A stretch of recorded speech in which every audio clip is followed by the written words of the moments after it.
Having a wonderful day. Today, as you can see by the title, it is a Hoot seat. Never mind the hot seat, but it is the Hoot seat. We have our special guest, ChefRobCreations from Twitch.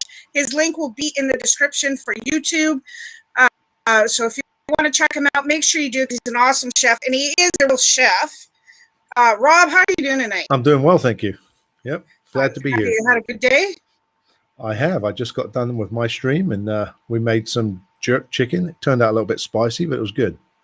It looked delicious. I love your presentation and everything when you do dishes. And a lot of chefs, you got to pay attention to that. Even if, like me, even being just me, I pay attention to detail, because I'm like, I don't want it, watery or it just sloppy or whatever. I like to make sure, So I find I do, like, and Josh will tell you, I cook food that people watching my stream can cook. I'm not one to sit there and do that. I can do the food fancy stuff. I can do all that, but I like to make stuff that you guys can make, whether you follow along or whether you. Yeah, so. Absolutely. Might see me muting my mic on and off. I'm trying to share it out while we're talking here. So I'm just going to do that. First thing I'm going to ask you, though, is what led you to start doing your chef, like cooking on stream? What led you to do that? Okay, well, that's a good one. So I start, let's see. So I've had, how many accounts have I had now? 1, 2, 3. So I've had 3 Twitch accounts. The first account was where I was like, what the heck is this? I don't even know what Twitch is. Let me see what it is. So I made the account and I was doing gaming. I really wasn't doing gaming. I was watching people game. And I'm like, this is kind of cool that people are sitting in a chat room and, they're doing this thing, and it's pretty neat. Yeah. So I came up with a name and I started doing it, and I was like, I'm not very good at this. Like, this is not gonna, this is not gonna do too much. So then I changed the name to Chef Rob Gaming. So I was doing, this was right before COVID, and I was doing 4 team streams a week. I was doing 2 in the morning gaming, and then in the evening cooking. And so I was like, you know what, this is crazy. So I remember the very first time I was at 12 subscribers, and I'm sitting there, 35 followers, and I'm like, oh my God, this is terrible. Like, what am I doing? So I said to my wife, I said, you know what? I said, I don't know what I'm going to do. And she's like, well, if this keeps up, you're not going to do this at all. Like, this is silly. So basically, again, I reinvented myself, and she's like, you know what you need to do? You need to be cooking. And I'm like, I could probably do that, and get away. It probably could do it, and it would probably be the easiest thing. Well, there's a guy that used to come in my stream, and he still comes in every once in a while, but the time difference, Mitchie. Mitchie and Clan 00, and there's a few other guys I met through Chris Clan 00. I met through him, and he was like, I seen what he was doing, and I'm like, holy cow, you know what? I could do this, and I started doing the cooking, like just cooking. I cut out all the gaming. Right. I was like, you know what? I'm just gonna get gung ho. You know what? Full on in. Let's do cooking, and we'll see what happens. And here comes people, and they're subscribing and they're following, and I'm like, oh my God, there might be something to this. And it literally just took off. And I've been streaming just over, well, including all the crappy stuff I was doing before, just over 2 years, but I've been streaming for about 14 months, just cooking. And since I started cooking, the channel's grown, and we've got sponsors, and it's going really good. Yeah, you know what? Like, it was I can't remember how I found your channel. I think it was through a Sportscast raid or something. It probably was. Was. Which is a terrific family. I mean, like, I don't know how if I'd be this far without them constantly go follow her, go follow this person, and they're so family oriented. And you're the #1 chef on Sportscast Squad. They consider you the chef of the Sportscast Squad, which is a great honor. It is, absolutely. So my next question to you is this, and it's kind of a 2-part question. Who taught you to cook, and what sparked your love for cooking? Okay, so my dad was a mechanic for close to 50 years, and I didn't like getting that type of grease on my hands. I was not. Yeah. I have two brothers and a sister, and my two brothers were like, "Yeah, we're going to go to the garage with my dad. You know, we're going to go hang out with dad." And I'm like, "Not me. I'm going to go hang out in the kitchen with mom." And so I've told this before, but when I was in high school, you know, you could have home economics class. So I was like, well, I'm going to go home economics class. And I go to the class and I'm the only guy in the class. And I'm like, this is great. Like, wow. So, you know, so I started going to the home economics classes and, you know, cooking at home. And so in England, you can leave school at 16. And my dad said, well, you're not going to sit around the house. You're going to go do something.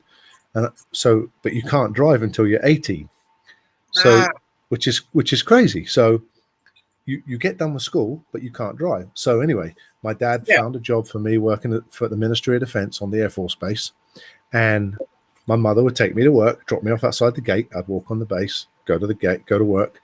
And then I met my wife. We dated for a couple of years and then we got married. And at 20 years old, I moved to the States. So, and I've been cooking ever since. I did somewhat of an apprenticeship over in England. I worked with French chefs, German chefs, you know, pretty much.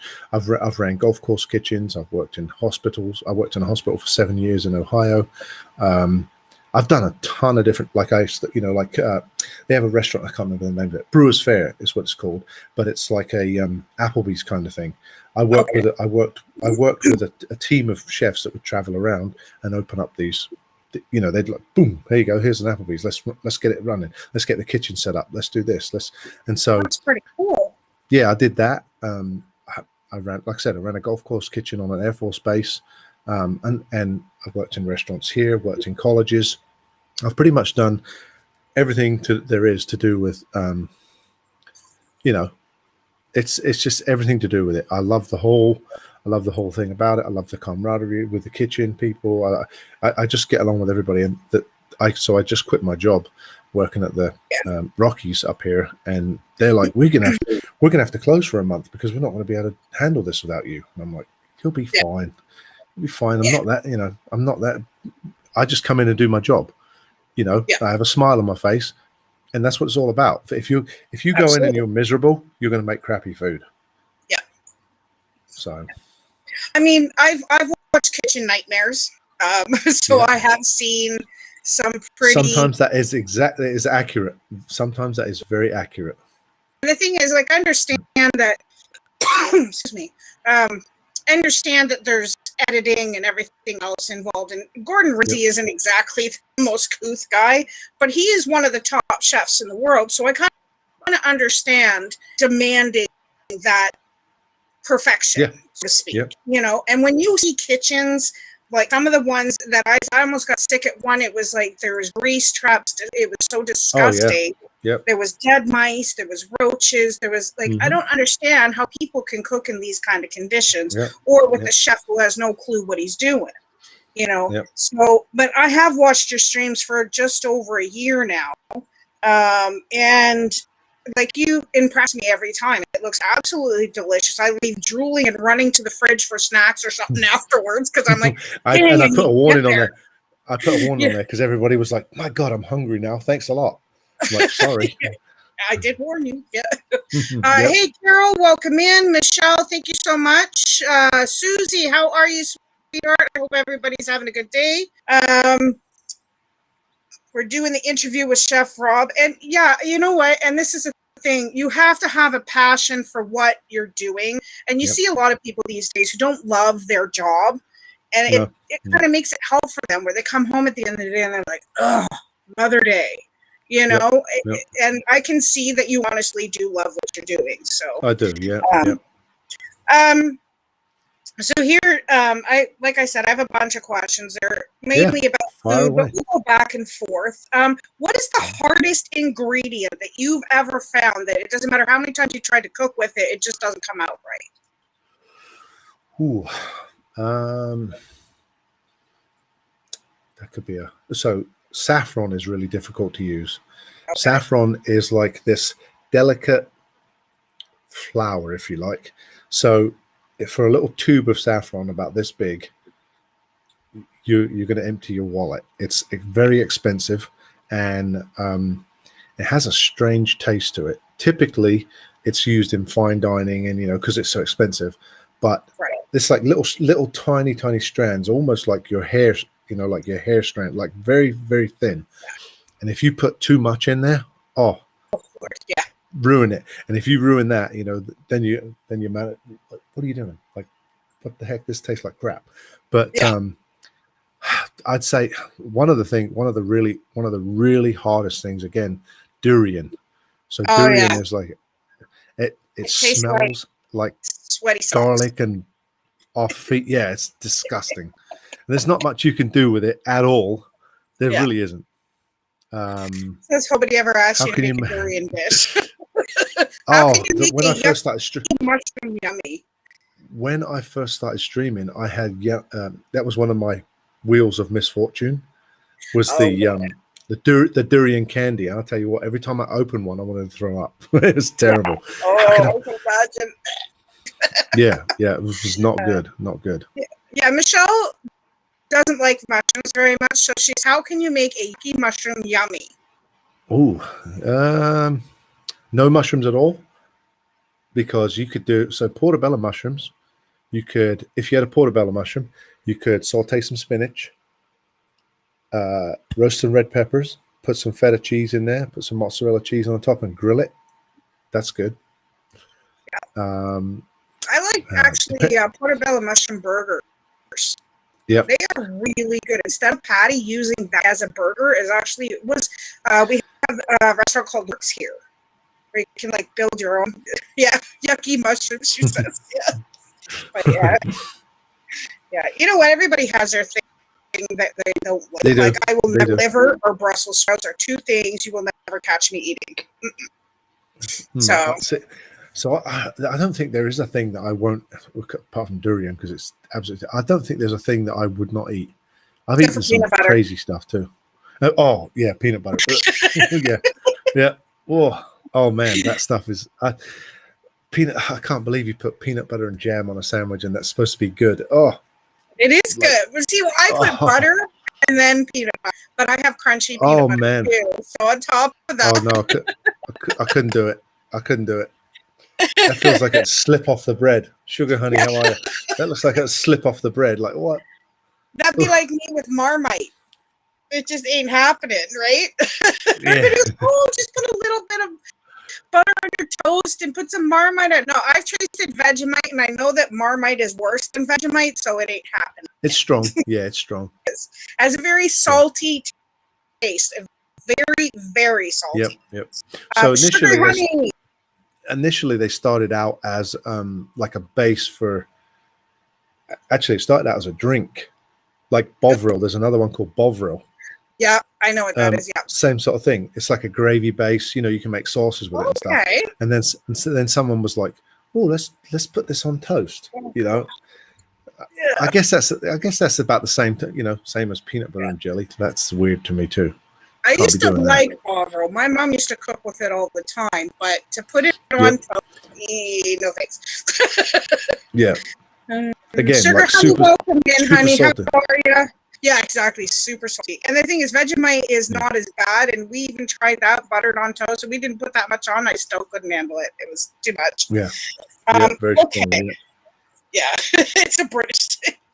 I actually had a friend of mine from Bristol who tried it and absolutely hated the Marmite as well. So I guess it's an acquired taste. It definitely is an acquired taste, yes. Yes. Hello, Louisa. How are you, sweetheart? Yeah. Okay, so now I know we've about the hardest ingredients. The most expensive is saffron. We actually get it here in these little teeny tiny tubes, and it's like $10 or $20 just for a teeny tiny tube with a couple of twigs in it, and that's it, right? Yep. What is your favorite thing and least favorite thing to cook? Ooh. Okay, so my favorite thing to cook is Indian food. Love all the spices, love the taste of it, the naan bread, all the condiments that go with it. Just Indian food in general is just awesome. Least favorite?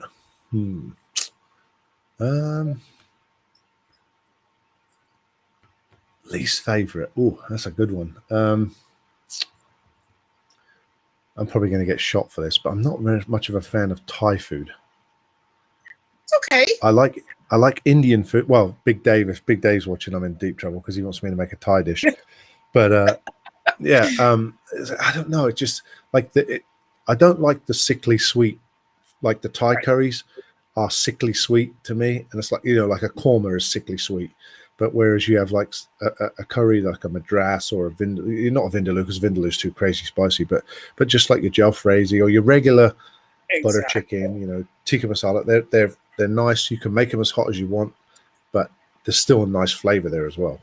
So probably Indian food is a favorite, and I'd say Thai food is the least favorite. Okay. Again, I'll probably get in trouble for that one, but I know, right? See, I love Indian food too. I had the pleasure a couple years ago of meeting with an Afghani family and having dinner with them and sitting on the carpet with them. It was absolutely delicious. It wasn't too spicy at all. And I've also had like Trinidadian style curry and everything else. And the Jamaican curry I've had. It's just the different curries. I didn't realize there were so many different curries. Yeah. So I made a mistake one night.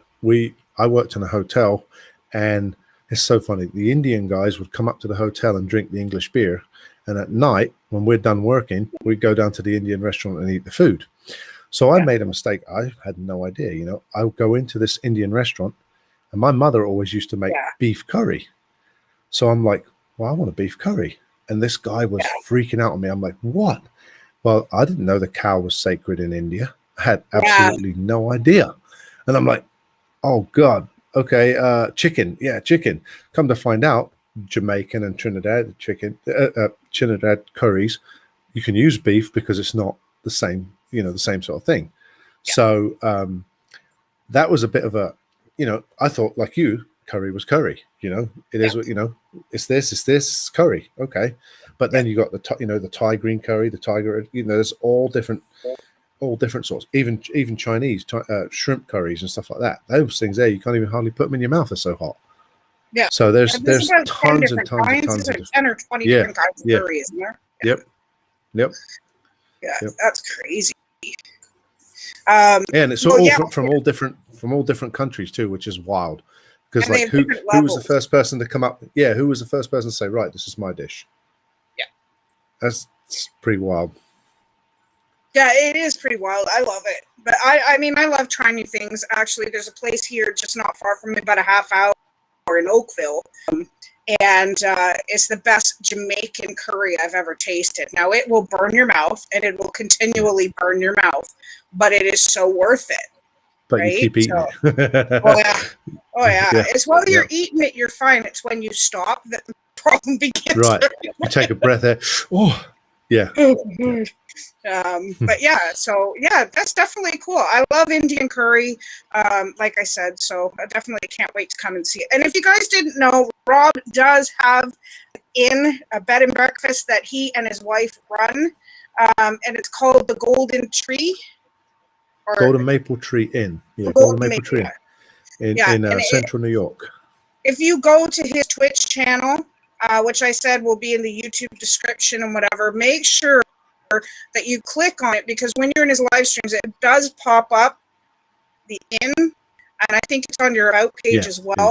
But it's a beautiful, beautiful place. And where in New York is it? It's 45 minutes outside of Syracuse. We are 40 minutes. The Adirondack Mountains are like 40 minutes away from us, and they are absolutely stunning. If you're into like walking and hiking and you know, waterfalls and all that, it's beautiful around here. Nice. Because I'm definitely planning, because I just found out this summer actually that your birthday and mine is only a couple days apart. Yeah, right. So, and turned 50, right? I did, yes. Yeah, July 17th. July 17th. Mine's on the 9th. I'm going to be 50 next year, so I'm definitely by next year going to have to make it out to see. And it'll be a birthday I'll probably forget. So Yeah, I said to everybody, they were talking to me yesterday. So when was your? No, I'm still 50. I'll be 50 forever now. I'm not going to get any older than 50. That's it. 50 and holding. It's like I'm 29 Yep. and holding, you know? Yeah. Well, I said I was 25 times 2. Yeah. People are like, what's that? Yeah. That sucks. All right. I got a question for you. People haven't attended your live stream at all. The one thing we know about you is you do a lunch lady. Every so often you do this lunch lady. I absolutely do. What a name and what brought about the lunch lady? Oh no. Okay, so when I was in middle school, we had this lady that pretty much looked identical to the costume that I wear. Pretty much identical. And she even had a beard too. I was joking one day with my sister and I said, you know what? I said, what would you think about if I did this? And she's like, oh, you got to do it. And I'm like, I am, so, you know, like, not only am I pressing go live and seeing if there's anybody in the stream, but now I'm pressing go live dressed as a woman with makeup on, pink eyeliner, pink rollers in my hair. And I'm like, what in the heck is going to happen to this? Well, people are just like, do it again, do it again, do it again. And so the character was literally based off of my lunch lady at my middle school. And the reason why I actually started doing it was because me and my sister were messing around talking about it. And her name is, oh, good Lord. What is her name now? Oh, I've even got it written over there. I can't remember it. What is her name? Marion. Marion. Marion. That was her name too. Marion Watson. I'll never forget it. Oh, dear. And so they were Mrs. Watson. That's what they keep calling me. Mrs. Watson. Yeah. Yeah, Marion Watson. It kind of reminded me when I first saw you, and you're probably going to laugh because it's a British TV show, Mrs. Brown's Boys. Yep. That's what it reminded me of. You're not the first person to say that too. Yeah, you're not the first person to say that. I went, holy cow, what is he doing? But I love it. You know what? The fact that you can't laugh at your can you laugh at, and it makes it people and that's like it. You know, that's it. You know, everyone always says to me, they're like, "You like doing this," and I'm like, "It's fun. Like people love it. They literally come in and go, when are you going to do it again?" My cousin actually, who doesn't really watch Twitch, but saw a clip of me on Facebook. Yeah. He's like, please, says to my mum, because my mum watches every stream. She comes in, please tell me when he's going to do that again. So my mum will call me and say, hey, when are you doing it again? I need to let your cousin know. I'm like, I don't know. It's not really like I go, today we're going to do it. Tomorrow we're going to do it. Yeah. So, maybe once or twice. As I'm doing, as you know, I'm doing the charity stream for the kids, and everyone's like, so you're going to bring the lunch lady out? Oh, like pretty much, I have to. So I bought her a new wig. So my playoff is because I haven't done it in a long time. Due to COVID, she went away on vacation and come back with a new hairstyle. That's a good one. I like that. But it makes sense too, right? Yeah. Well, Laura said to me, she said, we'll have to go get you another dress. I could tell you a funny story about going to get an outfit too. I went to the store one day. Laura, I had a dress, right? And I needed, because it's the middle of winter, I needed like a cardigan or something. Yeah. So I go into the store and no one's around. So I was like, you know what, let me run over. So I run over to the ladies section and I'm looking and I'm trying stuff on. This is the dumbest thing. I'm trying stuff on. And this lady comes over to me and she said, excuse me, sir, do you need some help? And the one that I had on, I was like, nope, this is good. I put it in the thing, put it in the cart, took off running. So I go over to I'm cashing out and I look back and this lady's over there telling like all the people she works with, pointing at me like this. And I'm waving at them and I'm leaving. I'm like, okay, get the hell out of here. So they were checking me out, checking these, working. They were working, they're checking me out, trying all these things on. I'm like, oh my God. I love it though. But it's like again, what are you gonna do? It plays into part of the, you know, it plays into part of the character, you know, it plays into part of that. And nobody else is doing it. And if they are doing it, I don't see them doing it, you know? So it's like, what the heck? Yeah. Like I have a few wigs and hats and stuff like that, that I have birthday streams or for charity streams and Right. everything. Yeah. But it's the fun of it, right? Like, you gotta have You fun. typically don't log onto the food and drink section and see some guy dressed as an old lady with bright pink makeup on and rollers and everything, and people are like, "Whoa!" Yeah, only in Like, Walmart. No. yeah, yeah. I'm like, you know what? This is. My wife had actually, like the old lady Pinny. She actually had one made. One of her friends made it for me, and I'm like, Nice. I can't get into it unless you're here because it's like got all these weird You arms have and to. stuff. And I can't get into it. And so she's, she gets into it too. She's like, let me do your makeup for you. And I'm like, it doesn't need to be that bad. It can be really bad. Like I can make it, she gets into it too. She's cried laughing sometimes when we're doing it. It's just fun. Like the one clip I have where it used to be when Twitch allowed music, I was playing Fat Bottom Girls by Queen. Well, Okay. I was doing a charity stream and I was playing that song Fat Bottom Girls by Queen.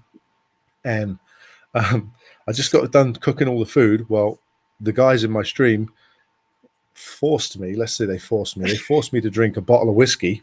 And so the bottle of whiskey is gone and I'm singing the song because this is when Twitch Sings was on.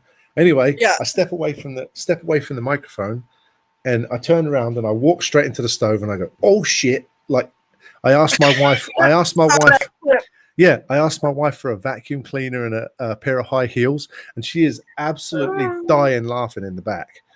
And I'm like, you can hear her laugh, and that's just, it's just, I have fun with it. We've had guests pull up.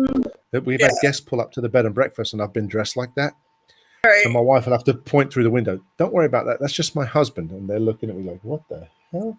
Like, don't worry about it. As soon as I'm done with this, yeah, don't worry about that. As soon as I'm done, I'm going to take my makeup off. And sometimes I've walked out there with no makeup on and my wig on, or I've took the wig off and left the makeup on and gone out with the dress on. But I've actually had people that have come to the bed and breakfast, and I need to sign up for this. How do I sign up? So I have business cards made that pretty much when they ask, I give them a business card. This is how you can get onto the web. This is how you can get on to watch it. And, people ask my mum all the time, is he still doing that? And, neighbors that haven't seen for, my mum's neighbors, they're all asking for it. So I have, Facebook, and I have all the social medias and people on there from like people I've known 30 years. Yeah. And they're like, this is wild that you're doing this. Like, yeah, I'm just having fun. If it ended tomorrow, I'd be absolutely gutted, but it's just fun. Yeah, exactly. So got it. And thank you so much for coming in, bud. Keeping being freaking awesome. Okay, thank you so much. But yeah, that's it. And I mean, it's so much fun to watch you do stuff like that. Like when you shaved your head for charity, stuff like that. That mohawk actually suited you, believe it or not. It really did suit you. Yeah. So, but speaking of the charity that you were saying, are you able to put a link in the chat? I don't know if you can because you're not live. So I don't know. I might be able to. Let's see. You can tell them what it is. Let me do it. There you go. Yeah. Okay. If you guys want to follow that link, Rob's going to talk a bit about this charity and the stream he will be doing. What is it, tomorrow you're going to be doing? It officially starts on Tuesday, but officially starts on Wednesday, but I'm probably going to have, so I'm going to do it for the whole month of September. What it is streaming for kids with cancer, Starlight, streaming for Starlight. So Starlight has hospitals all over. Well, they have 800 hospitals, Australia, Canada, England, like everywhere. And I was actually asked to do this, asked to be part of the team by Chef Steve, who is there's a stream team called Good Cause Crusaders. He 100%, everything that he does on Twitch, everything goes to charity. He doesn't keep anything. It's 100% charity. He's raised over $130,000 for different charities this year. Yeah. And so he said to me, he goes, I think you'd be great at this. And I'm like, you know what? I'll try it. What the heck? So I did the one for Laura's friend where you were saying about shave my head. That was for Autism America because his wife passed away from cancer, but they had an autistic daughter. And so that's why I did that one. This one here, so $2,500 raises enough money for those kids to get the virtual headset. So basically, when they're sitting in that hospital bed, that virtual headset can take them anywhere in the world. They're not Absolutely. in pain in a hospital bed. And then $5,000, which is, I put $2,500 as my target. One of my stream sponsors, Little Bear Produce Company, said that they would match it dollar Oh, for dollar wow. up to $2,500. That's wonderful. So yeah, it's incredible. I couldn't believe it when she Yeah. told me. So I'm at work the other day and she texted me this, and I got goosebumps thinking about it, because it's just, that's incredible. That's a virtual headset right off the bat. And the crazy It's part about it amazing. is, and I'm not looking for them to be like, oh, this is, so if you can raise $5,000, you can have a virtual gaming system. So it's the controllers, the keyboards, the computer system, everything, the Wii, or I think it's the Wii and Nintendo, whatever it is. They put these in the rooms, and you can pick the hospital it goes to, and your logo will be on the side of the thing. Now, I'm not looking for the logo on the side of the thing. Yeah. I just want, if I have the chance to do that. So Chef Steve did it last year and has 3 in 3 different hospitals in Cleveland. That's amazing. Which is crazy. It's unreal. Yeah. So that's what and I'm not. I typically don't. I do 3 or 4 charity streams a year, and I do it for causes that like, if I can watch a video of it and start crying, that's the one I'm going to do. And the kid, those kids videos, man, every time I watch them things, I'm like, it's like those ones where you got like, the dog, where the Humane Society ones. I can't watch them either. Yeah, I can't watch them. But this is just such a good cause, and they do the little like when the kids go in and they put their gowns on. Those gowns are hand drawn by kids. Yeah, they're hand drawn by kids and stuff like that. There's so much stuff that this money goes towards. It doesn't just go towards these gaming systems. There's so much stuff it goes towards. It's just a fantastic thing. And I think from now on, every year that I can, I'm going to be part of that stream to, help them. A couple of the guys that have been in my stream recently, Landfest and I can't remember the other guy's name now, right off the top of my head. They came in, and they said they want to get me to one of the top 6 so that I can stack pancakes in a commercial. And I'm like, what? That would be cool. Yeah, that would be amazing. They want to get me to this top 6 so I can be one of the top 6 people stacking pancakes. I'm like, cool. I'll do it. And I'm not, I'm not doing it. Oh yeah, Chef Rob. I'm not doing it for that at all. I'm doing it because it's fun. I have fun. I'm not much of an entertainer. I mean, like what I do on the stream, I'm like that off the stream. It's nothing different. If I was to go to a Halloween party, I'd dress as that woman. If I was, it just things that I'm not a different person on the stream than I am off the stream. I still do the silly hot sauce shots and all that kind of stuff. And, I would. I mean, it's sort of like built itself up. It's built itself up to where it is now. And I'm kind of nervous at where it's going because, I've done Guy Fieri before. Guy Fieri's probably going to be in there as well this time as well, which when COVID first hit, I dressed as Guy Fieri and we made pizzas for the whole neighborhood. I love it. And they pulled up in their car. Laura was standing at the mailbox giving them pizzas, and I made this giant cake. This cake was about this big around and about this tall. We sliced off a bit of cake and gave them a cake. And it was just so much fun. Yeah, it just was hilarious. And these people are like, well, what'd you do that for? I'm like, because there's elderly people around here and you can't leave your house. Yeah. So it makes a difference, and if, as Bud Knuckle will always say, if you make a stranger smile. And I honestly, I've told him so many times in private messages. I was at the store the other day, and this lady in front of me, she just looked like she was having a crappy day. I paid for her groceries. I've done that before. I've done all kinds of silly stuff like that, and just it wasn't like it wasn't like she had a full huge cart or anything. It was just like, what, this lady is just like, I make a stranger smile. Go out and live by that. And if you go out and live by, which is why I feel like Sportscast Squad and their stream team is such an amazing thing, because it brings all these different communities together. It doesn't matter whether you're gaming, marble, art, logo, whatever it is. You can bring all of these people together and create this one big machine Absolutely. And it's just it's crazy. It really is. It's unbelievable, and the support they give you. And if I text Josh right now and said, my stream broke, what do I do to do this? Boom, boom, boom, do this, bang, bang, done. Yeah. And it's just Jedi Greg. I can message Jedi Greg, hey, I need this. Obviously, I can't get Sportscast Squad's results and get it in 2 minutes, but you'll get there, I think. Yeah. But I mean, like, if like Sportscast Squad will be streaming or something, and he's like, Jedi, I need a new emote, bang, Yeah. Whereas, He's got hey, the wait next a minute, day, yeah. Which Jedi Greg's done he did all my overlays. He's done a ton of my emotes. He's actually working on a logo for Laura as well. Nice. Right now, because we're doing date nights on Tuesday nights now with me and Laura. We did our first one last week. Everybody absolutely loved it. We had 250 people watching us. It was crazy. Amazing. Yeah, it was nuts. And she was cool. like, I'm so nervous. I'm like, just go with it. You'll be totally fine. Don't worry about it. Yeah. I took a bit of a break from Twitch, which we all need to do sometimes. Absolutely. We all need Absolutely. Hey, I've been there. But like I said, go ahead. Sorry. I was gonna say when I was having my 12 followers and all that stuff, I'm like, you know what? I need to step away for a while, reinvent myself, and come back and see what happens. And it worked.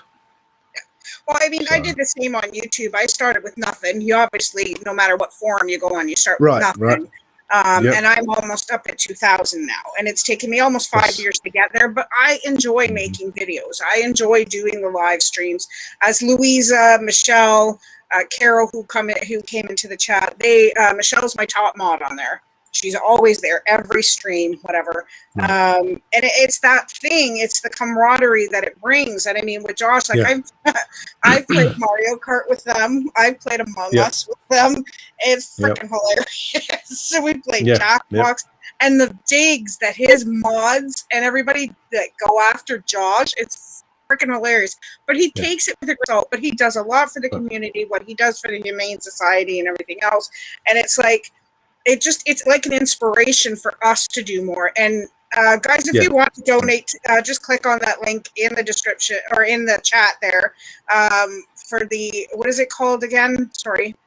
Stream for Starlight. Starlight. Yeah, Starlight is the cancer hospital for children. And he's starting tomorrow. So come tune in. The link will be in the description of my YouTube channel, and just type in ChefRobCreations. It's all one word, just capitals on each word, and you guys will find him on Twitch. It's easy, and just come in, check it out. I mean, even if you don't have to donate. You just come and check out his streams. I mean, even if you're lurking, and beautiful food. Trust me, you'll leave hungry. That's the plan. Okay. That's the plan, anyways. Yeah, exactly. As you said about Chef Steve, he is amazing. He really is a big sweetheart as well. And about you being genuine and everything else, that is the best way to be, because you find people don't like fake people. What you on the stream with me, or like with you, or like Steve or Lush, we're the same people off stream. We genuinely care. We genuinely want to know days. We want, to talk to you. Okay, so moving forward, I want to talk about the best advice you've ever received. Like, my dad always told me, just live each day for what it is. That's what he always told me. But what's the best advice you've ever received in your life?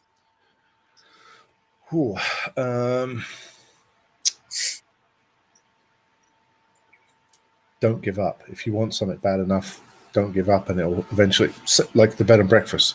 So, I guess this was, we've been married now 29 years. This was probably 25 years in the making. My wife was in the military. She was 26 years.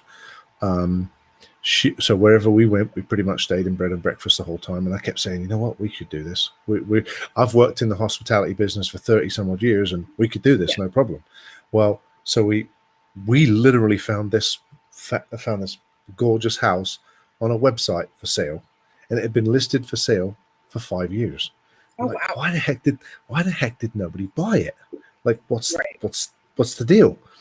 And so we came up, and I contacted the real estate guy, and I said, right, we want to come and take a look.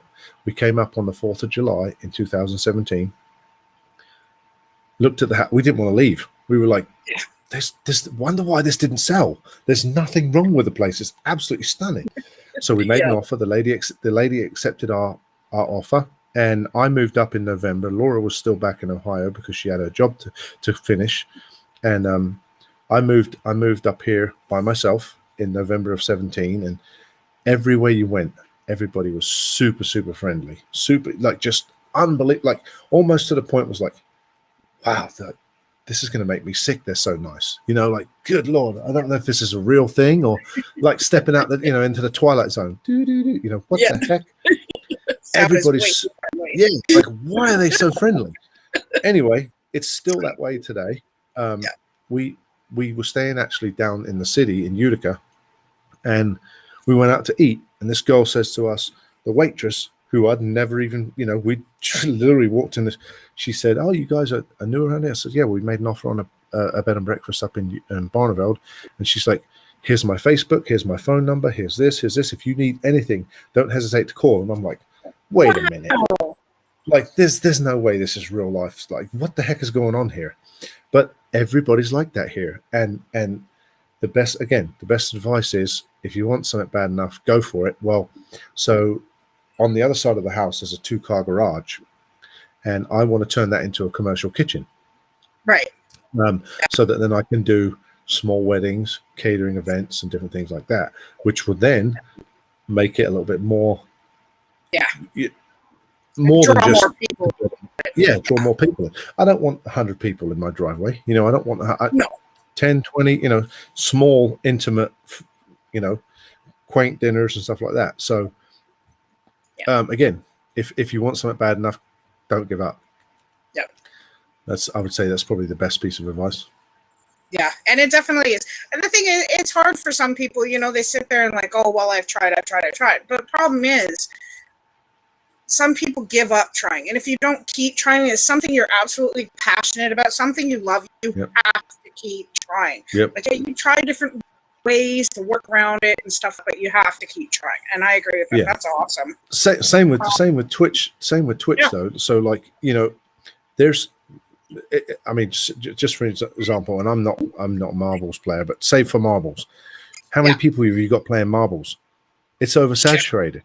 Any different game that you pick, it's oversaturated. So if you're a small streamer in that section, unless you know somebody like Sportscar Squad or Professor Beard or any, unless you know somebody that is either going to raid you or help you out, you're going to get you're going to be it's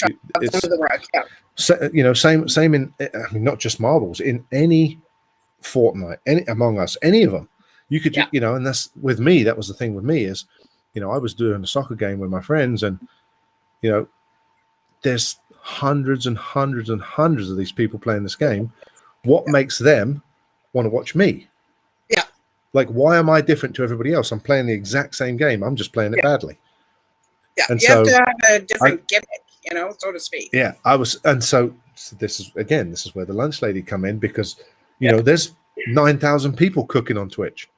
Yep. There's none of them, a fat bearded old bloke with a wig on. It's like it's just something different, and it's just even Chef Steve is telling all his people on his stream over there. I went in and he's like, give a shout out, and so he shouts me out, and they're like, he's like, I don't care what you're doing, when Chef Rob is doing the lunch lady, you guys better be in his stream.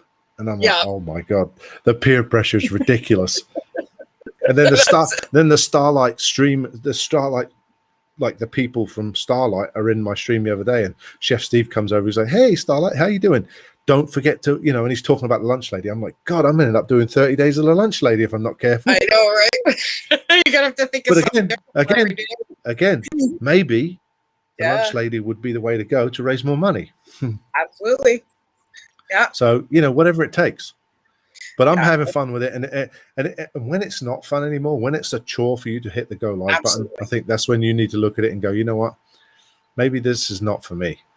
Yeah. And you get frustrated every time you go live because you're sitting there looking at your numbers and you've got 1 or 2 people, and like, don't look at them. Don't look at the numbers.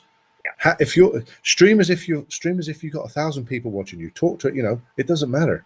If you're having fun doing it, it doesn't matter if there's one person or 100 people watching you.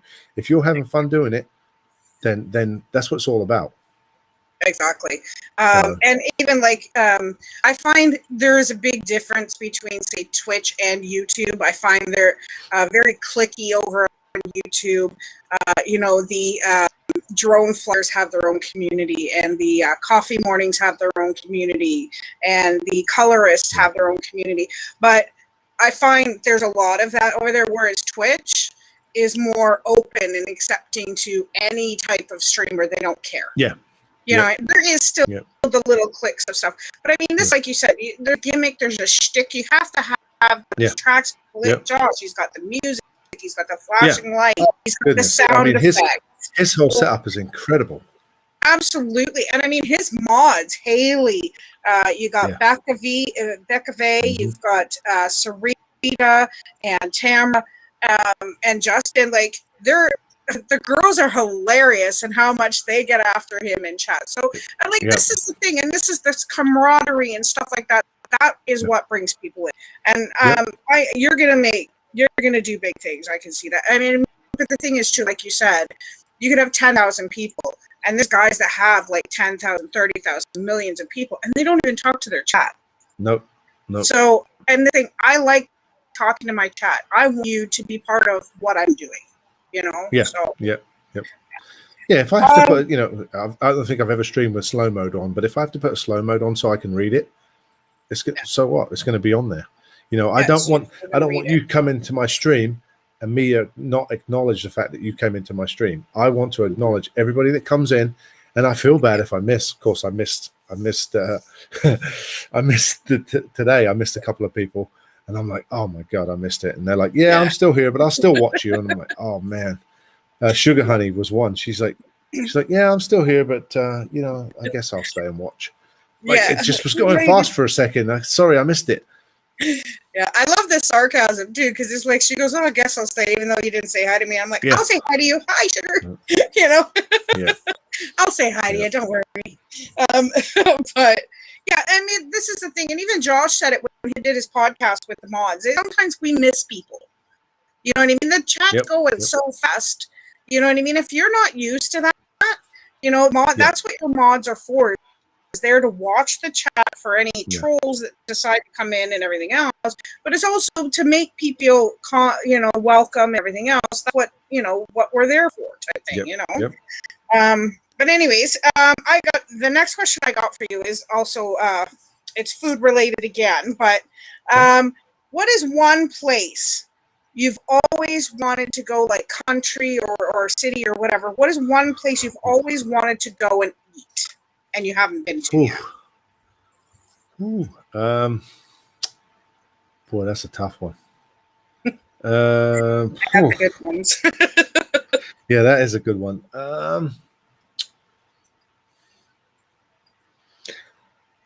Dear, I don't even know how to answer it. There's so many.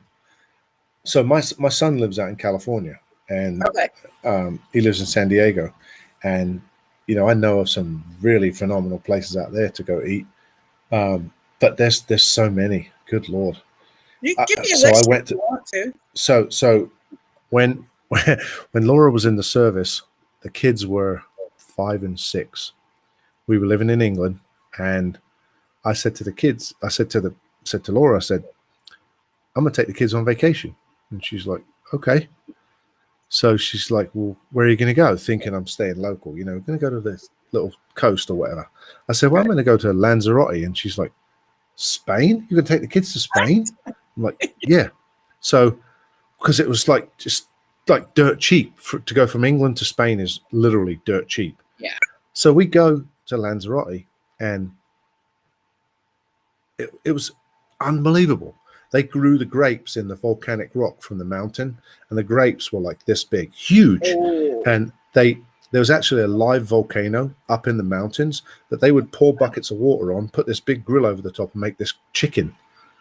Like barbecue chicken off of the volcano. Yeah, it was unreal. And so, but the one, I guess my wife would probably be like, haha. The one true place I'd love to go and try. Hold on. The one true place I'd like to go and try. 100% is, of course, It's okay. someone's calling for a room. Italy. Yes. Laura being from an Italian family, having the Italian background of her father with a big pot of sauce and everything, I would absolutely love to go and just sit in an Italian restaurant and just go to town. I have a neighbor here, and she's from Italy as well, and she speaks Italian, and she makes meatballs.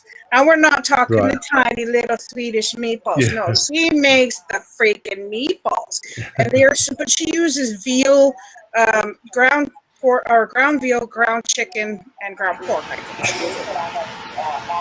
Yep. And so, this is true. She said when she did lasagna, she would do like 7 layers and everything else, and it's cheese, meat, layer. And she would make her own pasta. And this is what I like about Italy, and this is what I want to experience about Italy is the pizza, especially. But completely different. Yep. Yeah, like the bocconcini salad with the little bocconcini and the tomatoes and the spinach, and I want to taste that side of it, but directly from it, right out of there. This is different. The pasta's homemade. The wine is fresh from their vineyards. The olive oil is fresh. That kind of stuff. So I agree with you there. Yeah. I just want let me just try a little bit, just a little bit, not too much, because my wife would be like, "Haha, I told you." But so one of the reasons, and I joke about this too. One of the reasons I've not took Laura to Italy, obviously with her Italian background, I might end up leaving her there because she's be like, okay, I'm gonna hang out here.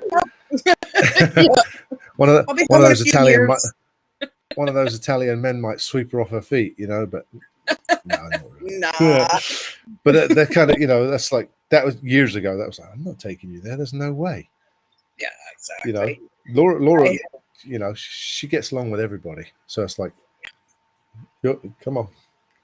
I'm one of those people too. I can sit in a bus stop and talk to a stranger just sitting there. Yeah, she could too. Yeah. Well, her and I are going to get along great then. We won't spend the whole time we're there. Just me and Laura will sit and chat. The next thing I want to talk about, because this is not just to talk about food and everything else and you as a chef, but we want to get to know you as Rob. What are some hobbies or a hobby that you have outside of cooking? For the longest time I played, let's say, I say football, you guys say soccer, but long time. For 35 years I played soccer. We'll call it soccer because we're in America. And it won't confuse everybody because I couldn't play American football. But I played soccer for a long time. I follow the team back home that I followed ever since I was a kid. I watch it every day. Really, like I never was one to be into cars. Like I said, I never wanted to be like, oh yeah, let me go do this to my car. I was never into cars. Music, love music. That's why I was talking to Josh about it. This is not about sports cars, but it seems like everything, it just keeps coming back. I was talking to him about the music, and I'm like, you know what? I think I'm going to play my own music, because it's so much the energy to have your own music in the stream over having some non-DMCA free jingle. Yeah, it just doesn't do it. It just doesn't do it for me. And so he said to me, he said, I'll tell you right now, 1%, and of course he just got partnered. So he was telling me 1% of people will watch your VODs.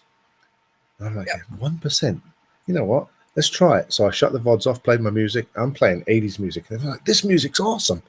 And I'm like, you know what? It does it for me too. So let's just keep it up.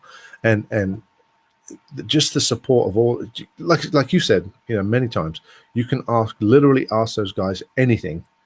And within 5 to 10 minutes of you asking a question, even Dan, just reload, boom, he'll answer that question. It doesn't matter what it is. But again, pretty much music, soccer, cooking. That's pretty much my hobbies. I don't really have many more. I like to watch ice hockey. Not huge, not because. So where we're at, we've got the Utica Comets. which is like 5 minutes down the road. But there's not really, you know, the NHL teams aren't there. But we're big Penguins fans. Obviously, Laura's from Pittsburgh, so we're big Penguins fans. And you don't get them on TV, so it's like, you know, you can't watch them because they're not on TV. Yeah, so it's like you just catch it. Unless your city's team is playing them, then you can't. Yeah. Right. And so here, where we're at, I guess it's Islanders. Islanders are everywhere here. Yep. So you got the Islanders, the Rangers, but the Islanders typically in this area are big. So it's nice when they were in the playoffs, but they lost in the playoffs. So then it was like, well, man, I don't watch this. But yeah, other than that, really, that's pretty much it, really. I don't really have a whole lot. You know, years ago, I didn't even really, it was mostly soccer for me growing up. Yeah, well, that's good. I mean, it's a good sport. My sister-in-law used to play it. I was never a big fan. Like, I like Manchester United. I'll watch their games and stuff. I know that disappoints you. It does, but that's all right. You'll forget. But I love hockey and stuff like that, too. Like, I love watching sports. There's only one thing that I don't like watching, like, being there, and that's baseball.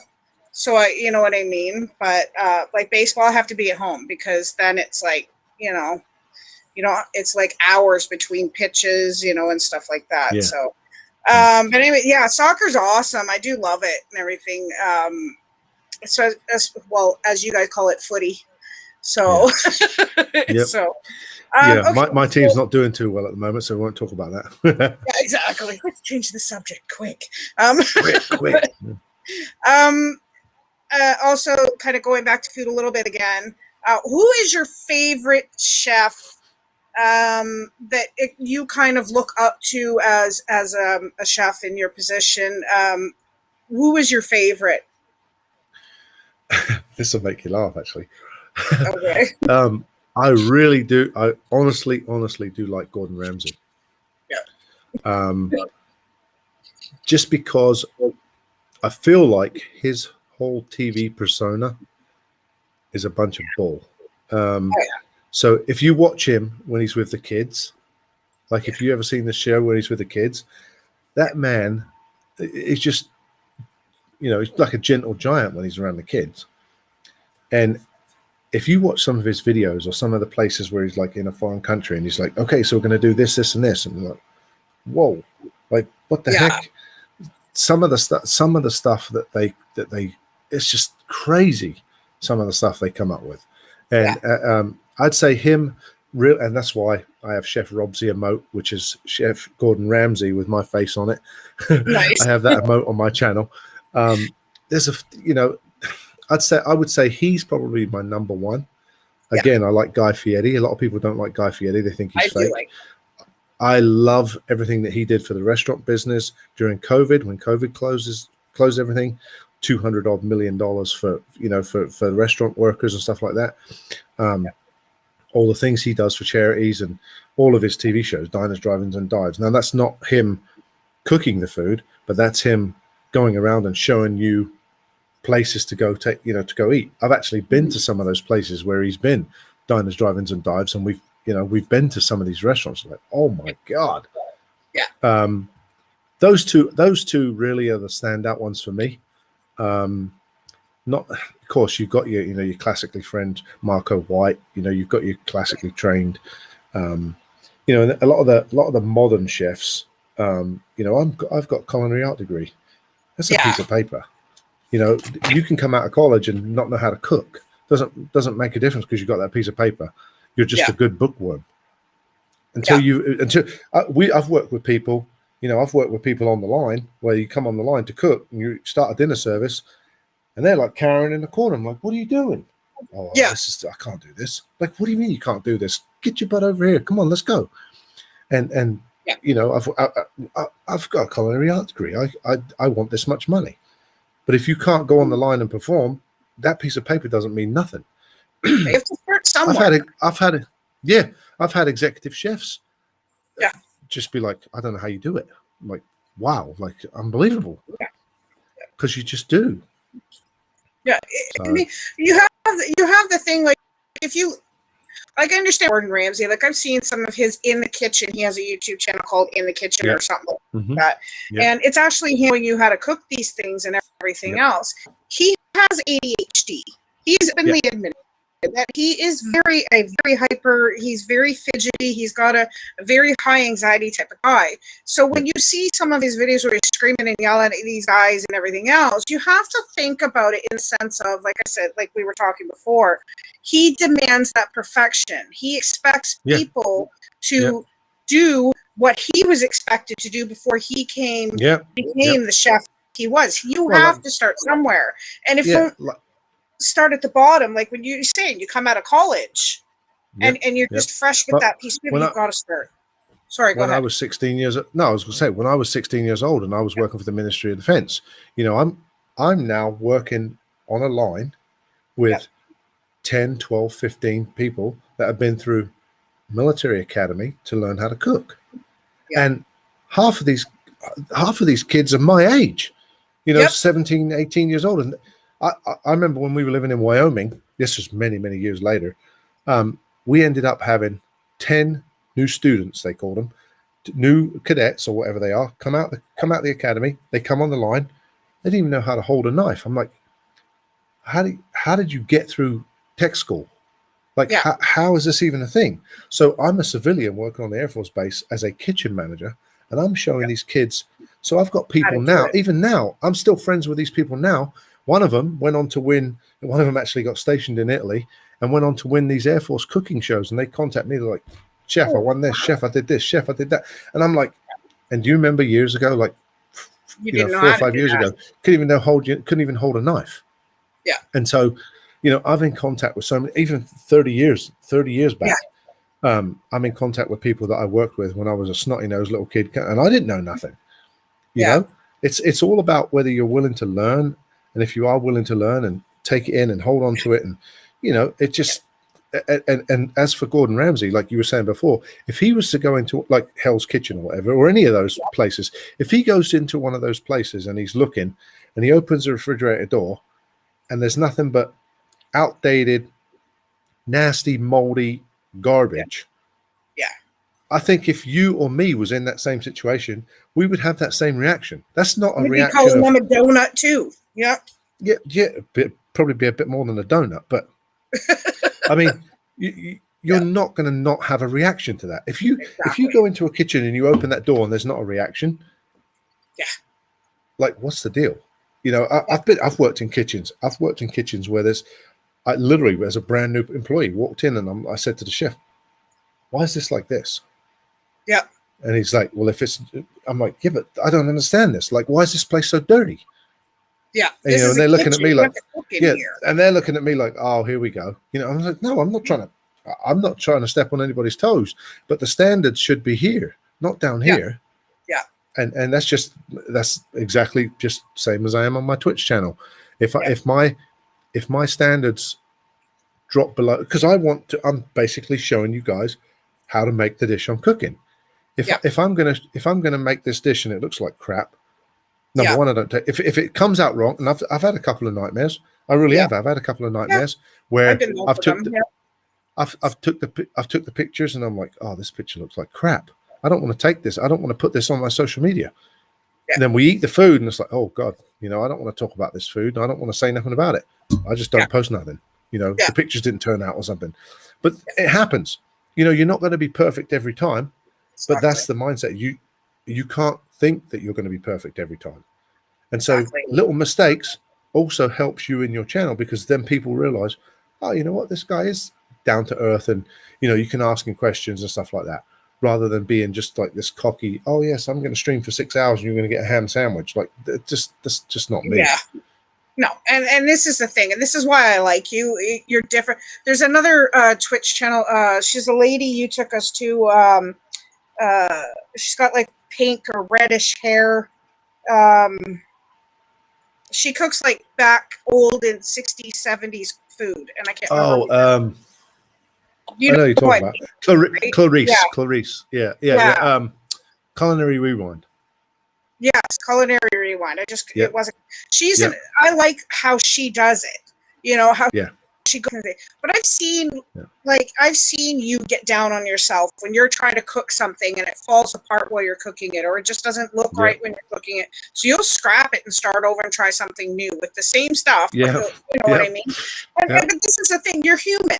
We all make mistakes. I mean, I make shepherd's pie. It doesn't turn out the same every single time I cook it. My kids love it, but it doesn't turn out the same every time. Sometimes there's too much potato and not enough meat. Sometimes there's too much meat and not enough veg in the middle. You know, it just depends, right? And you're going to make mistakes. And my thing is, these chefs coming out of college, you think, okay, now I have a degree, I deserve Gordon Ramsay money. No, you don't. Right. Because no, you don't. He had to start low. Guess what? It just started for you now. Exactly. This is where the grind begins. It's like the same thing with wrestling for me. You win that championship. That was the easy part. The hard part is keeping it. Yep. You know, it's keeping that title or keeping, you know, your standard of how you're going to cook. You have to keep that throughout, no matter where you work, right? And this is what young chefs need to understand, you know. And I'm not a chef by any means. I have to follow a recipe, but this is a thing. And I mean, I have a one question. Like you said, you had a ton of ideas for your channel and stuff. Have you ever thought about doing a live stream where you have somebody cooking along with you, where you give them a list of ingredients, and you have somebody on like this cooking right along with you to see, you know? Yeah. So actually, when COVID first hit, or we were in the middle of it, what is the name of the guy? Ingrediology is the chef. Oh, I love him. Have you ever seen him? Yeah. So I was watching him, and he's part of the Salty Dog Spice Company family. He's sponsored by him as well, and so he got me into this. I guess it's like a website. You go on the website, you sign up for the website. You can then put in, you know, $20 an hour, $30 an hour, whatever it is, and basically a cooking class. Well, so I thought about doing that, and then I thought, people are COVID is now. People are not working, so they don't have money. They don't want to go out and go get groceries. You know, they don't want to leave their house. They don't want to get, you know, and if Amazon doesn't bring their stuff to them, or Get Fresh doesn't bring their stuff to them, they can't cook along with this. Plus, by the time the stream, and then plus, these people probably aren't going to be like, oh yeah, you know, I want to do this. So I mean, I could do that, but it got to the point where, so just in fact 2 weeks ago, I had a new guy come into my stream, Dr. Thunder McAwesome, and he just started coming in, and he lives in Ohio, where we used to live. He lives 15 minutes. He lives 15 minutes from where I used to live, which is insane. I get talking to him, and he's like, have you ever thought about doing this? And I said, I have. Problem is, well, not really a problem. Thing is, you know, like I could release the list a week later, or a week before. What I usually do with my streams is, when I was at work, working at the restaurant, I literally would sit here on a Sunday night at midnight after work, and I'm going, well, crap, what am I going to make tomorrow? You know, how should I do this? Because Friday, Saturday, Sunday was 100 mile an hour all day long. I worked 45 hours in 3 days, and it was just like, you know, by the time I'm done on right now, by the time I'm done on a Thursday, like, I just want to watch Sportscast Squad stream again on a Thursday night and just relax. And then Friday, Saturday, Sunday is like insane, and then Monday I'm like, oh. So what am I cooking this week? What should I do? So it's, at the moment, thinking about doing that way is a little difficult, because I would love to do it, but then again, the thing is am I in the same mindset where, does somebody have this ingredient, this ingredient, this ingredient? Could they get it if I have it? You know, because like when I do my Indian food, I have to specialize some of my order for my Indian food, because you can't buy the spices here in Central New York. They don't have it. So I have to make sure that, you know, I order it a couple of days out. So I've thought about it. He asked about it. He's like, I'd love to learn to do some of this stuff. I did think about it, but then I also thought about doing it, instead of doing it on Twitch, doing it rather than doing it on the website where people are paying you $20, $30, $40 an hour, maybe do like maybe something like this, or something like a Discord, you know, where you're in a chat or whatever it is, where you're in something where, 4 or 5 people can sit in a group, post, email them the menu, do it like this, and then that way. So I did it with my niece again during COVID. She wanted to learn how to make sourdough bread, and so we had a what they call that? I can't even remember the website now. What's the one that everyone's using? I can't remember Zoom. the one that, the one Zoom. That's it. So we're doing this Zoom chat, and I'm teaching the whole family how to make sourdough bread. That's awesome. the whole family's sitting there making sourdough bread, and so we got the start. We got the starter, and so we made sourdough pizza. We did all this other stuff, and every week, once a week, boom, here we're going to do this today. Boom, go get the stuff, and it was so much fun because I got to see the family because I wasn't going anywhere. Got to see the family, got to spend some time with them, and it's just literally like you're sitting there, like my mum watches my stream, and she'll also come in. I just talk to her. I've talked to her pretty much every day, but I 100% have thought about it. I'm just not sure which way to go about doing it. Yeah. So that's a. Sorry. No, it's right. I get that because I mean it's like doing these interviews. You have to. I was trying to do them like every other Thursday, but then I'm like, you know what? Some people can't do that, right? So I just work around whoever I'm interviewing. Okay, time do you need me to do? Because I have a lot of friends in the U, right, and a lot of friends in California and stuff like that. You're actually the first person I've interviewed that's been on the same time zone as me. So, gotcha. So you have to work around their schedule, and it's like, okay, well, how much time do you have? Do you have 2 hours? Because I like to go about that, or hour and a half or so. And do you have that amount of time, or do we need to, it is hard to do that. And I understand what you're saying. You can't always have that person there. And I mean, there's unforeseen circumstances, like there's internet issues that you're going to get into, or they can't get the ingredients that they need to make this with you and stuff like that. So I do get you not doing that. What my one friend did was she just made like little videos, and there's tons of it all over YouTube, where you just list the ingredients as you're cooking it and the steps. Make a video of it, post it. Say, here you go. Or you have somebody, you put a list of ingredients, say, this is what we're making tomorrow. If you can get these, you can cook along with me. And if not, at home. And just have them, talking in the chat to you while you're cooking along. I mean, I think. I actually have thought about doing a YouTube once a week, doing like whether I do a meal like I do now. Use Twitch to record it, obviously. Right. Turn all of the bells and whistles and all that stuff off. Of course, have no music, and just do it as if I'm talking to someone's in the stream. And then my problem with YouTube is I cannot edit to save my life. I wouldn't have a clue. It's actually I would not have a clue. I do it on iMovie on my iPad. Oh dear. Most of the time. Oh yeah, and technology is allergic to me, and I figured it. So, I mean, I looked at it and I'm like, you know what? Like if I feel like I would record that one. I feel like I would record that one thing. Say okay, so I made this and I burned it. I feel like I'm going to record this one thing 10 times, and then when I go to edit it, oh damn, I can't take the other 9 out. How do I edit? What do I do?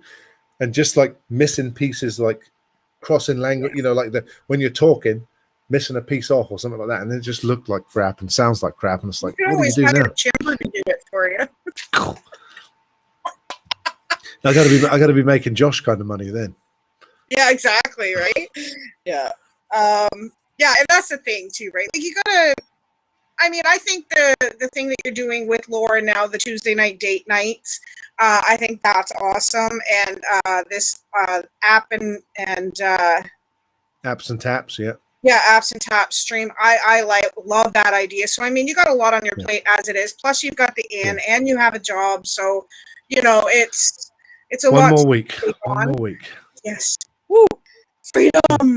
You better scream it when you come on stream when you're done, because I want to hear that. I have to do it with a Scottish accent so Braveheart and the Tartan Army can hear me. Yeah, you got to roll your R and everything. Yeah. Okay. So, like we said at the very beginning, you are from England. Two things I would like to know is, and I love your mom. She's in the stream. She chats every so often. I think she's you from what I pick up in the chat. She doesn't chat very much. No, it's she cute. said it goes too fast. I'm like, it's not moving. It's not moving at all. What are you talking about? That's okay. My grandmother used to play video games and say, "But the tea's going this way." No, it's you. But where are you from in England, and what is one food, if you could narrow it down, if you can't list it, but what is one food you miss from England? Okay, that one's an easy one. Okay, so where am I from? So I'm from Cambridge. Well, I'm actually from a little village in between Cambridge and Peterborough. Okay. We were Googling it this morning. I can't remember what the number was, but the amount of people that live there, but it's a tiny amount. It's called Ellington, which is, again, it's like this big. It's a tiny little place. Couple thousand. No schools, no shops, no nothing. Like, it's wow. tiny. Yeah, bust in, bust out to go do all the stuff. And what's crazy is the same people that lived there when I was there, most of them are still living in that same place. You know, it's weird. Yeah, it's weird that you go back all these years, like, what the heck are you still doing here? Like, why are you still here? Yeah, it's like, what the heck? That's great. So yeah. Other than that, and then food. So I went home 8 years ago for my father's funeral, and we landed, and my brother's like, right, what do you want? Because he knew, of course it's going to be food, like, what do you want? I said, well, I miss Indian food. I miss the kebab, the real nice doner kebab. I miss fish and chips. And he said, yeah. Okay, so you want to just do all three? Yeah. So I said, you know what? Go on then. So we went to all three, and both me and him sat there and we ate all three until we just couldn't eat anymore. And so those are the three things, like a real nice big doner kebab, fish and chips, done the proper way, because I can make fish and chips. Thing is like, when you make fish and chips on stream, you waste so much oil. Yes. Because you're frying that one piece of fish, and your oil has to be deep. After you've fried that piece of fish in there, I'm not throwing any more fish in there. I can't put like a delicate thing in there, because it's gonna taste like that fish. Yeah. So yeah, definitely, of course, Indian food here is good. Indian food in England is amazing, because it's just like Mexican restaurants here. There's so many Mexican restaurants here, there's so many Indian restaurants in England, and the food is unreal. It really is. And I was invited to an Indian restaurant. So I went to an Indian restaurant. We were living in Ohio. We went out to dinner, and Laura says, "Oh, my husband's a chef. Can he see the kitchen?" I'm like, "Shut up, Laura. I don't want to go in the kitchen," because it's like it's sacred grounds. It's like, you've got like the clay oven and everything. Like, whoa. So I walked into the kitchen, and I'm not even joking you. And I've been into some nasty, nasty kitchens. I walked into this kitchen, and it was probably the cleanest kitchen I've ever been into in my life. I could have probably eaten off the floor. Yeah. And they have a bad reputation. Indian restaurants have a bad reputation of having a dirty floor. I couldn't believe it. I'm like, this place is sparkling in here. And so then they said to me, would you like to make naan bread? And I'm like, oh yeah, I would. So I'm standing over there making this naan bread. And I made the naan bread, and I'm like, this is great. So yeah, that's pretty much it. Yeah. I was going to agree with you on the fish and chips thing. I've never been to England. We're part English, more so Irish than English, but we have Swiss and German in us and everything else, right? But the one thing, and I have friends in Ireland, I have friends in England, and of course in Scotland and stuff. But the one difference between here and in the UK is the size of fish you get. Like, I get two pieces maybe this big. And you get a fish. Now, one question I do have to ask you about with fish, and this is, I love it, but Mushy peas or no mushy peas with your fish? Yes, mushy peas. Yes. I make them homemade all the time. Oh yeah, me Yeah. too. Oof. Love a It's good hard to find. It's hard to find marrowfat peas over here, though. yes. So you have to get them on Amazon, but you can also make You can take frozen peas, and I've got a little trick that you can use to make them. But they turn out taste exactly the same. Okay, you have to send me that on Discord. Yeah. Yep. I get the inside scoop here. Yep. Yep. But yeah, I mean, this is the thing. And I mean, being a chef, and I'm sure you feel it some days, people hate the chef or whatever. There's a couple of things about Gordon Ramsay that I really, really love. And like you said, he's one of your top guys that you like. I saw a video of him in India, made stuff in their kitchen. It's like, do you have star anise? Do you have this? Do you have that? And they're just looking at him laughing, like, go ahead and flounder like a fish, But he ended up making really good food for the people that he made good food or made food for. Yeah. But in the other extreme, like you said about the kitchen, the one place, and this is the most watched episodes that he's had, is Amy's Baking Company. I'm sure you've seen that episode of this psychotic woman and her husband. But he went into their kitchen. The kitchen was spotless. Their fridge was organized and spotless, like absolutely meticulous. Like, it was amazing. So you had to give them credit for that. But then they were just absolutely not. Yes. Yeah. I mean, to the point they've been on Dr. Phil, and they still don't see what's wrong with their behavior. So, Yeah. So yeah, it's kind of a thing. Like, as a chef, you just have to kind of put up with that stuff. You're going to have to. Yeah, and you almost have to climb it. Again, I moved around a lot with Laura's career. You kind of have to get climatized to every kitchen. Every kitchen you go in is going to be completely different to the next one. Right. They're going to have different equipment. Some's going to be really old. Some's going to be brand new. Some of the stuff doesn't work. It's there, and you've got pots and pans stuffed in it because it doesn't work. It's like you have to really adjust to every kitchen, to everything. Every single one you have to adjust to. And if you can do that, if you can really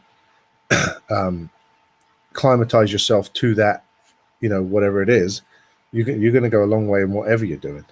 Yeah, so absolutely. Yeah, I agree 100%. Okay, I got a few more questions. But if you need to go, you let me know. No, it's good. I'm good. You're good? Okay, perfect. Yeah.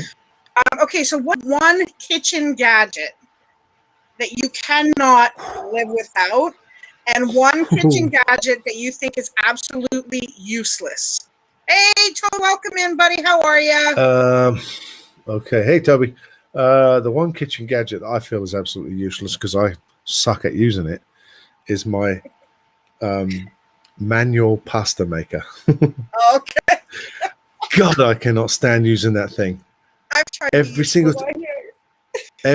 time I've used it, I've killed the pasta, or I'm wearing it. The pasta's all broke. I've got the silly little things hanging up here, and then you cook it, and it tastes like crap. And I'm like, this is just a waste of time. I'm just not going to do this anymore. I have this pasta maker that I screwed to a chopping board, thinking, you know what, this is the greatest thing ever, and I've used it like one time, never again. This sucks. Yeah, I'm not a fan of homemade pasta at all. I really would love to be able to make homemade pasta, but I just suck at it. Terrible. Yeah.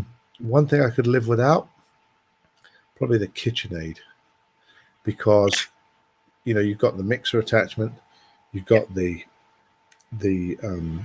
ground meat attachment to make sausage. I've got a sausage attachment, which actually, one of the streams coming up soon, I'm actually going to start making a signature sausage for the bed and breakfast, to where this is going to be the sausage that we serve for breakfast. We're also going to start offering, when people check in, depending on what time of day, obviously, when people check in, would you like tea or coffee? Oh yeah, sure. So I'm going to make a signature cookie as well, which would also be something that obviously it would be a bit rough to send overseas, but maybe that could be something that I would do as a not a donation goal, but like a sub or something, you know, something like that, something different. Because I see people do like rubs, you know, like Steve does his butt rub. Yeah. Other people do different things. There's another one I watch, a guy from Holland. He has a dehydrator, and he dehydrates all this stuff, and he chops it up and does all that and gives that as a giveaway. Okay. But so yeah, the two I would definitely say that the KitchenAid would be a big miss for me. Yeah. It's so versatile. You can do tons of stuff with it. I want one. They're so expensive though. They're $300-400. They are. You need, yeah, I was gonna say you need a second mortgage just for the attachments. Yeah, exactly. But I mean, once you have it, you can't live without it. Yeah, no. $75 for a pasta attachment. That's why I said, you know what, I'm going to buy this manual thing. I should have saved $30 and bought the other one. God, I don't blame you with that. Yeah, I don't blame you with that. I have tried that. It is a mess. There's flour everywhere. I'm like turning the handle falls off. I'm like, why'd the handle fall off? I'm not even doing it. What the heck is this all about? And then, of course, everybody's in the stream like, oh my God. Technical issues. Like technical issues. I'm like, no, what the hell is going on? Why is this falling off? This shouldn't be falling off. We know how hard Milford is on you, so you know you're gonna pay for that all day long. All day long. Yeah. Yep. Yep.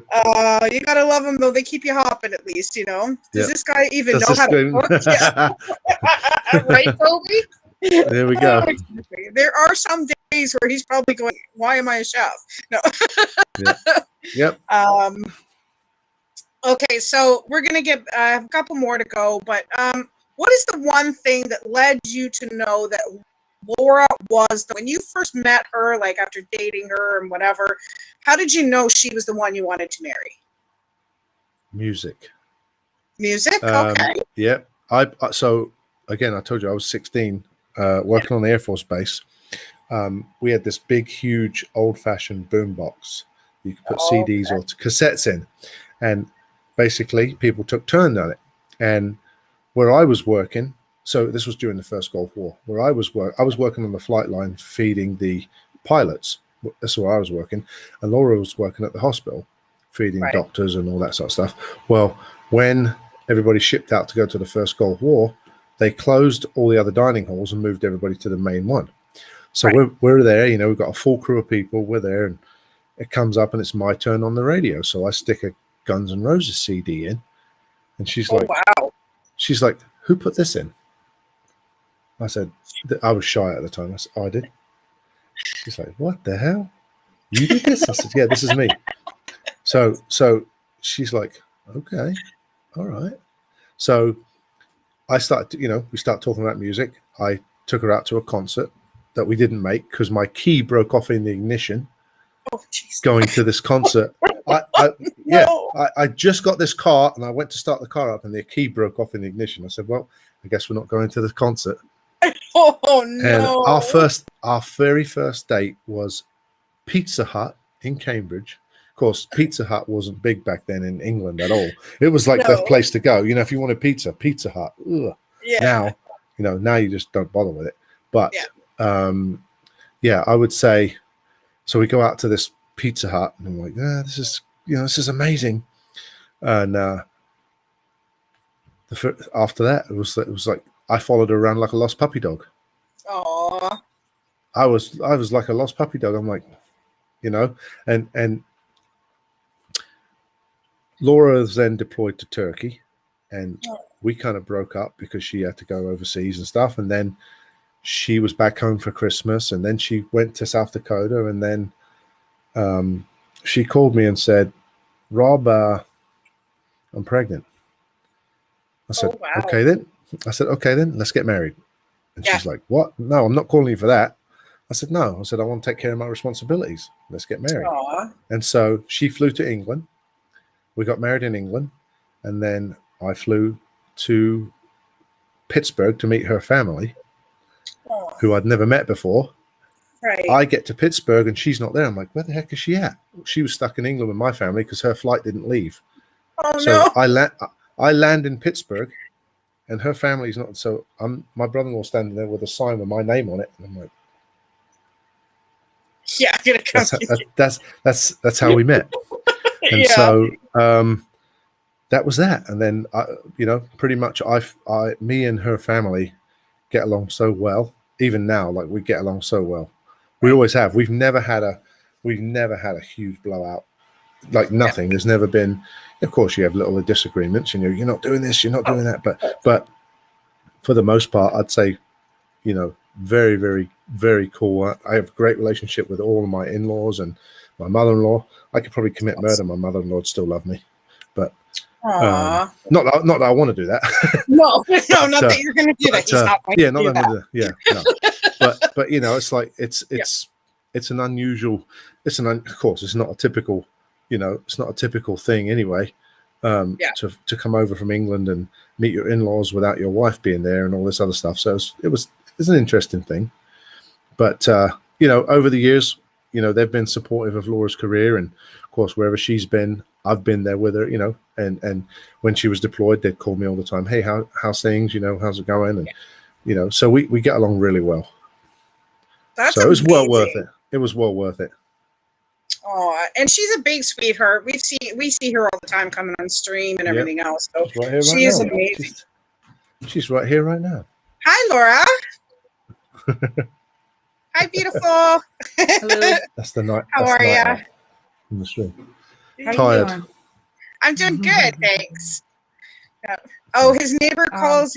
There's a spider in the kitchen and the garbage needs to go out. I know. You didn't know there was a spider in the kitchen. It's aggressive.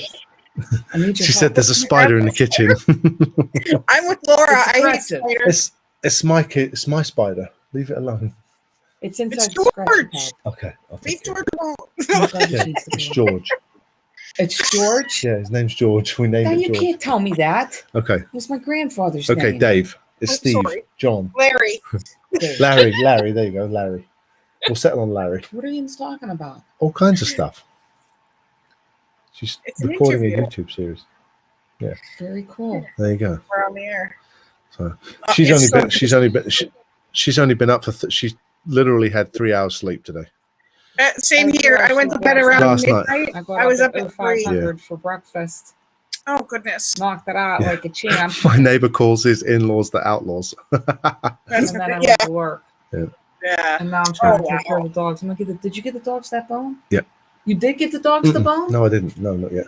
I Is forgot. my hair what smells bad, or did you spray something? No, I didn't spray anything. Is it my hair that smells Yeah, bad? probably is. From the bug spray? Yeah. Yeah. I gotta take a shower. And that's why he fell in love All with right. her, folks. And that's it. Yeah, that's it. Perfect timing. Josh, how are you, No. buddy? Good to see you. Welcome in. You know I love you. I hope you're having a wonderful day. Hello, Josh. And I can't wait for Wednesday for the new season of Marbles to begin. Yeah, and I mean, I love that is a really good love story, and I love that. And you don't get very many guys that will hear, "Oh, I'm pregnant," and step up to plate just like that, instant, And this is what we like to see. Like, that is a true man who is willing to, you know what, I'm going to marry you, I'm going to take care of my kids, and then you guys had a second one, so. Yep.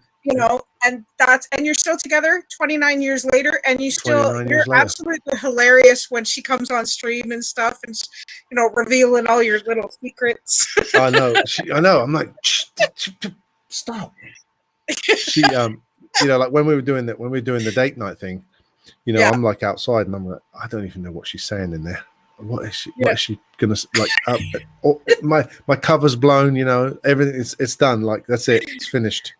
Wait till Josh hears I want to interview Jackie. There you go. There you go. We're gonna get the inside scoop. Yeah. There you go. But yeah, you never know what she's saying, right? She could be saying you're this. No. Yeah, Rob does this in his sleep, and she could say anything, and I wouldn't.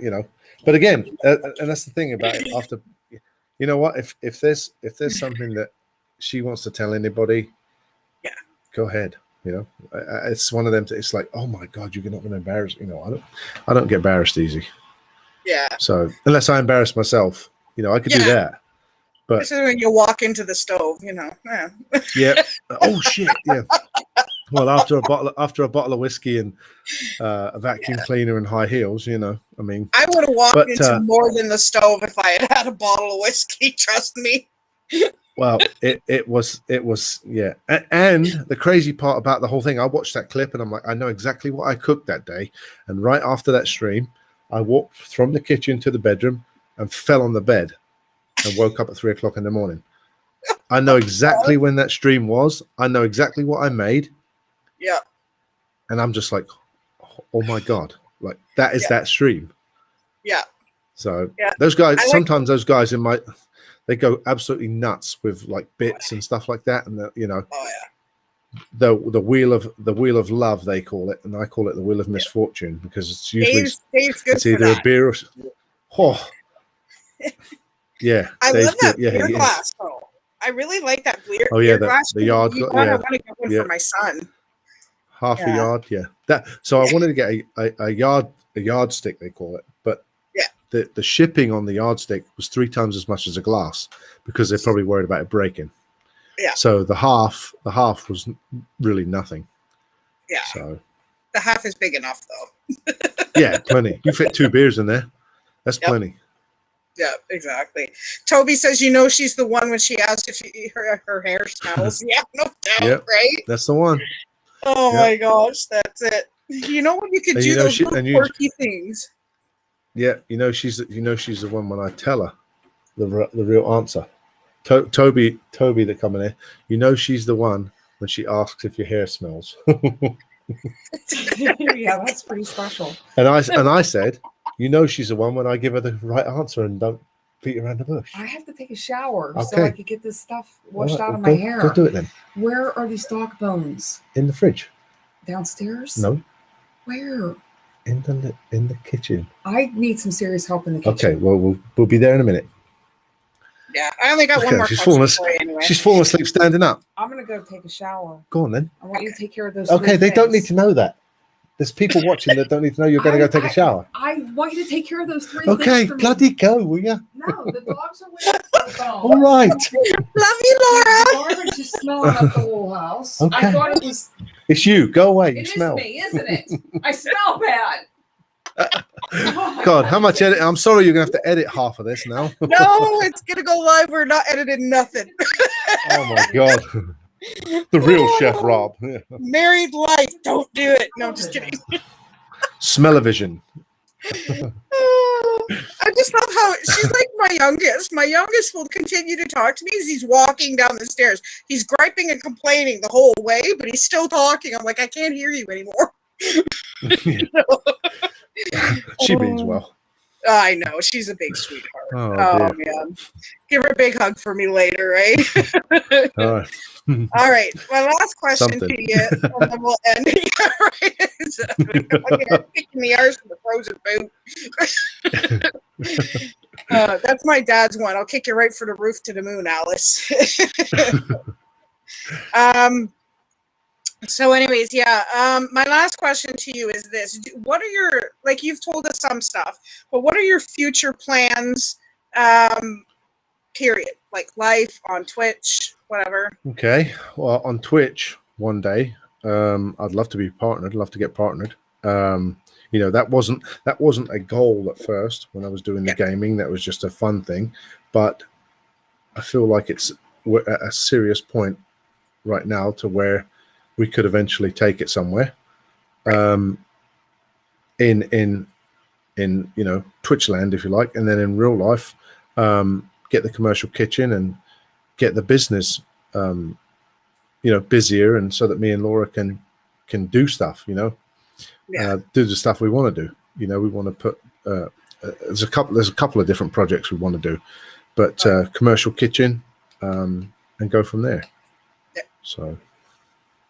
That sounds like a great plan too, and I mean that you have the land for it. I mean the place is absolutely gorgeous. Like I said before, you know, you guys. She's standing over there like you're saying about your youngest walking away talking. She's standing there talking to me. She said, "What are the 3 things you have to do to clean the kitchen?" No, when you go to the kitchen, what are 3 things you have to do? I'll give over. Okay. Kill the spider. Find The bones. and take out the trash. Good. There you go. There's your honey-do Oh list, my as God. my dad calls Yeah. it. Honey-do. He Yeah. says, my wife Yeah. always has the honey-do list. Honey-do this and honey-do that, right? Exactly. Yep. But Oh dear. anyways, I do want to thank you so much, Rob, for joining me. Absolutely. This is fun with you. Absolutely. We'll have to I've definitely enjoyed do it it too. again in the future, Yep. just to see what you're up Yep. to and stuff like that. Yep. Like I said, it's been an absolute. I hope you enjoyed yourself. I did very much. It's been fun. I want to thank everybody in the chat for coming. I really do appreciate it. And if you're not following Chef Rob Creations, you better get over to Twitch and do it. His link will be in the description YouTube channel. All you have to do for his channel is write Chef Rob Creations, all the words, it's all together, but they're capitalized at the beginning, and you'll find it right away. It just pops right up. And you know what? On Wednesday on YouTube, myself, I will be doing a live trivia stream. And then on Friday on Twitch at 4 p.m. Eastern Standard Time, I'm going to be doing a trivia again. And then we have wrestling next week. And I'm setting up another interview. Hopefully it'll be Bud Knocker. Who knows? Because I really would love to interview him. I'll talk to Josh, get it set up with him. But thank you so much, Rob, again. Yeah, absolutely. No problem. Thank you. Guys all, yeah, I really do appreciate it. I mean, I learned quite a bit. So. Good. Just don't tell everybody. No. Yeah, don't forget those secret recipes you promised me too, right? Right. You know, like the mushy peas. Yep. Gotcha. All right, worries. guys. Thank you so much. And God bless. Take care. Bye.